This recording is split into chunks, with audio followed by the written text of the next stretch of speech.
Noble, don't get my shoes, my nice new shoes and socks and my polo Ralph Lauren slacks. Don't do that with my polo shirt and my patch jacket. Don't do that, Noble. It's all about Jesus on PowerPoints. Hello, everyone. I'm Lamar. Okay. I'm Lamar Simmons, and welcome back to PowerPoints. As you can tell, I love having fun, and I realize that you all love me acting crazy. So, I'll show a little bit more of who I am, but I have a lot to say to you, and I have a lot to share with you. So I always don't like to overshadow Revelation with, playing and laughing, but at the same time, that is who I am, and I enjoy what I do, and so I'm glad that you all like to see me cut the monkey. But I want to share with you what I shared today. We are in a resetting, a rebooting phase at the ministry. I just realized I have my baseball cap on. But why do I have a hat on? Why? Why did I put a hat on to take PowerPoints? Can anybody tell me why? I got all these people that work around here, and they let me put this hat on before I start this camera. I don't understand. But anywho, we've started a series today called Life in the Leader's Ship. And I believe I'm going to add this to the book. I'm writing the leadership book, the church management book that I'm writing called Things I Learned While Building. And it's a living book. So each year there's 3 or 4 more chapters that added, and it's more like a workbook, especially for leaders. And I've been sharing it with many churches. I've shared it with our fellowship and the churches there, and I'm still going around sharing it. So if you want me to do it, just call it. I'll be there. I know I can preach and sing, but I really like helping share the revelation of God that God has given me with leaders, so you can be better to your pastor and what you're doing. So we're in a good phase where we've got a lot of work to do, but if we work the work, it's going to work for our good. So life on the leader's ship.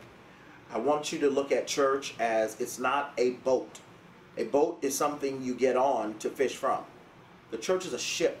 A ship is something you can live on and fish from. And God has called us to be fishers of men. He's called us to be more soul-oriented than ever. The divine in me has to respect and recognize the divine in you. That's really what love is. And that's what discipleship is. That is what Christianity is. He won't even know we're disciples, and the world won't know we're disciples if we don't love one another. So we talked about life on the leadership, and the first thing we talked about is the crew. And I wanted to deal with contamination, that close quarters catch quickly.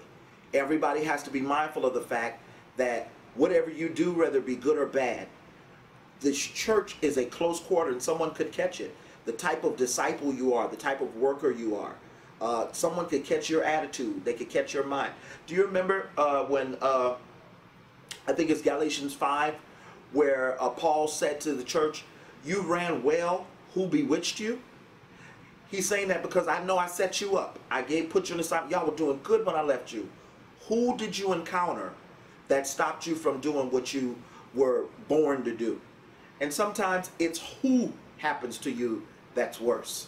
Because you can catch people, and the wrong who can happen to you. It's your responsibility to make sure that contamination is not spread on the ship. But the same way as there are 3 things I talked about that contaminate construction and working on the ship, the kingdom ship. And that's carnality, and that's complacency, and that's complaining. People can catch all of that. Carnality, that's nothing but sin. People can't even relate to spirituality. It's amazing how many people can dance and do victory laps, but are not spiritual at all. They only relate to carnality. And then there are those that are complacent. They don't do anything. So guess what? Somebody's going to follow you and do the same nothing that you're doing. And then there's complaining. Listen, I said in the church today, I had a very candid day today, and I probably shouldn't have said it. Somebody might have been turned off. But I said, listen, anybody that's had a 2-3 hour conversation about what's wrong with your church and what you don't like, I need you to do something. Shut up and do something about it. The 2 or 3 hours you sat across the table talking about people and what's not right is also 2 or 3 hours you could have prayed and asked God to give you strategy to help get it right. Because you got to think like a crew member. A crew member is, I don't do what you do, but I need what you do. We need every special assignment is needed. So leaders must be careful to make sure you create an environment where your crew members can be heard. But crew members must also not create an environment where leaders feel stifled because you want us to do what we heard. And you won't be happy unless we do what you heard. You got to consider timing. Your leader always sees something a little different. You understand? Your idea might be great, but your leader probably also knows that you're going to drop the ball, and he doesn't have the manpower to get it done right now. There's many different things that you could consider. Now, here's some questions I want you to ask. We're doing an interactive workshop every Sunday from 9:15 to 10:20 in our fellowship hall with all the leaders. And we're using technology and software to really challenge ourselves to come up with a strategy for caring for souls. What has your crew caught from you? What has your members caught from working closely with you? Because close quarters catch quickly. You can catch it. And I was very honest today. I repented for it. I'll explain it more tomorrow, next week with them. But about 6 years ago, I just got tired. Really tired. I even moved into our new campus just tired. I was exhausted. I felt like God was changing who I am and the person that everybody fell in love with, the type of leader, the type of preacher even that everybody fell in love with. That's just not who I am. You know, that I knew God was going to change me. And I had this fear that there'd be a lot of people that could not stick with me through my change. I'm not changing for the worse, but I'm changing for the better. And I'm still on this journey of finding the rest of who I am. So it does change the way that I do some things. And I had to be honest about just being tired. I wasn't going to stop preaching. Didn't stop preaching. I didn't stop praying. But there's a heart and a spirit behind all of that. And other leaders caught it. And then other people caught stuff from them. And I was honest about it. I repented for it. And I still have to check it and keep it in check. But at the end of the day, I consider Calvary. I love God. I really love God. He's done so much for me. And no matter how tired I am and how much I've been betrayed or had my heart broken, because those are the things that shut a pastor down. They really do. Many times people see pastors as leaders, but many times your pastor feels like a punching bag because they can't fight your back. They can't, it is hard sometimes. But I'm so glad to have had an encounter with God. I believe he took me on the bottom I went down to the bottom of the boat. And literally, he just talked to me about some things. And that's where this series is coming up from.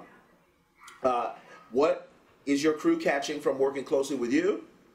And what are you catching from working closely with your crew? What type of compromise or bad plans? Sometimes we'll have meetings to go all the way around. And all we're trying to do is avoid hard work. Some stuff is hard to do. That's what a calling is. You don't need a calling for stuff you want to do. You need a calling for stuff you don't want to do. And it's because it's hard. All right? So, the next I talked about was strength and weaknesses. And here's a revelation I want you to get on this. I hope it'll change your life. Strengths and weaknesses are not limits. Here's what they are. Strength and weaknesses are starting points. They are the platform from which you jump off to accomplish something. The strength is a platform, but also the weakness is a platform. They are starting points that help define level of difficulty. And here's what you have to do as a crew member. Don't stop at your strengths and don't stop at your weakness. Some people only do what they're good at. But God is in you. He even chose you because of your weakness. He even said in your weakness, his strength is perfected.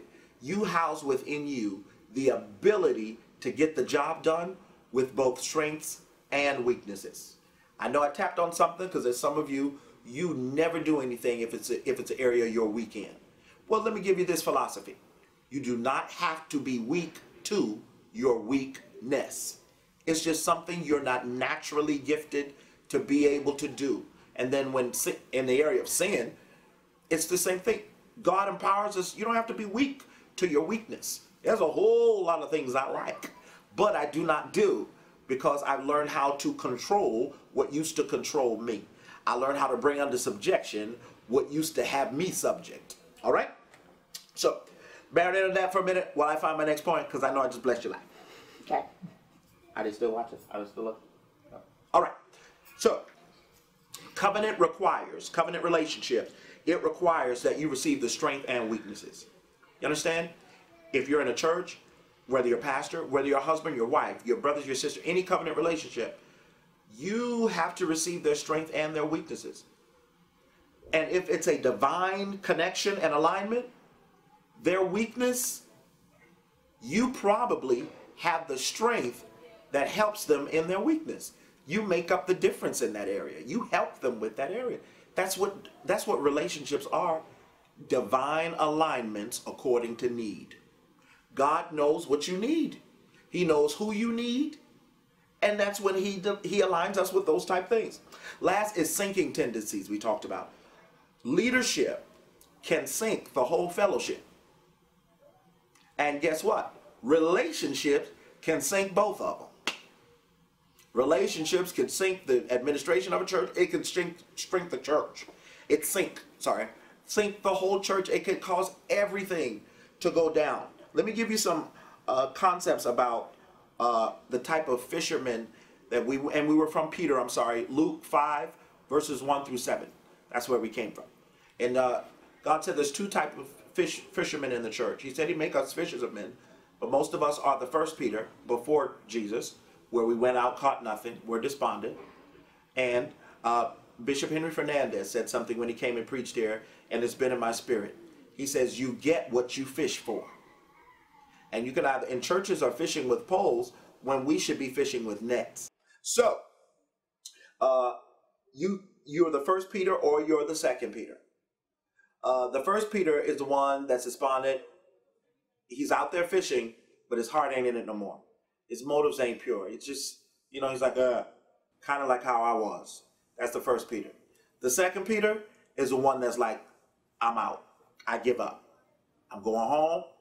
Went back to the shore, packed up all the nets, packed up everything. And that's how some of us are. We're coming to church, we're doing this, but we got all of our nets packed up with us. You should have brought someone with you. You came to church with empty nets. You could have offered Christ this whole week. All right? So those are the two types of fish. Make sure that's not you. All right? Now, the relationship could sink the leadership. Relationships are the key to unlocking resources. And here's the big question I asked my leadership this morning, and that I'm asked the church today. We've lost each other somehow. How can we find each other again? And the only way we can find each other is for us together to find our place in God. Find who we're supposed to be, what we are supposed to be doing. Relationships are the door, the key that unlocks resources. And we have to learn how to be relational again, because our salvation is the product of a relation. That was good, right? I know you like that. Go ahead. Somebody, you can preach that. Give me my royalty stuff. Run me my money. Okay? But leaving you lastly, let me give you some stuff about relationships. When you're in a relationship that has a problem, and if you leave, it might be your assignment. Your provision is still in the problem sometimes. Hagar took Ishmael out in that desert. She almost died trying to get away from that relationship. But when she left the relationship, she also left her resource. She almost died out there. Some of you are out there right now. You're dying out there. I know where you came from had a problem, but there was still provision in the problem. Get back. Work that relationship out. Because the provision is in the relationship. You and Ishmael out in the desert about to die. Stick to the resource. Stick with the relationship. Then Jesus, he said something real crazy to some of those disciples, right? And that's when, people start leaving the church. And Jesus looks over at Peter and says, you're going to leave me too? And Peter says, where am I going? Where am I going? It's not that I don't like Greater Mount Zion Baptist around the corner. You've all got options of where you can go. Here's what Peter was saying. By being connected with you, I see where I'm going, and I realize I can't get there without you. Where am I going without you? That's what Peter was really saying. Wait, hold on. They left you, but where you going? Because I'm going with you. I am not following this crowd. I feel the Holy Spirit telling me to talk to somebody. You probably need to stay put in your ministry for a little bit longer, Because when ministry becomes challenging and things don't look as pleasant as we think they should, leaving becomes contagious. Stay put. You be the Peter and ask yourself this question. Do you know that your destiny is tied to this? You might not be relationship compatible, but I heard my son Kerry Joseph say last week that he is destiny compatible to me. Don't you leave your ground of destiny. We're on this leadership. You're all a part of the crew, and we need the fellowship, the leadership, and the relationship. Make sure that none of these ships sink because of our lack of stewardship. I love you. And I thank you so much for being a part of PowerPoints and sharing. I promise to try to talk back as many times as I can and comment back. I do want to give a little announcement, and I know my PowerPoint pals might not like this, but we might be changing the name soon. And I'm going to start working on a television show soon too. So I love you. Have a great week in the Lord. I love you. See us on YouTube, LFM TV1, or you can go to the website, thelfcc.org. God bless.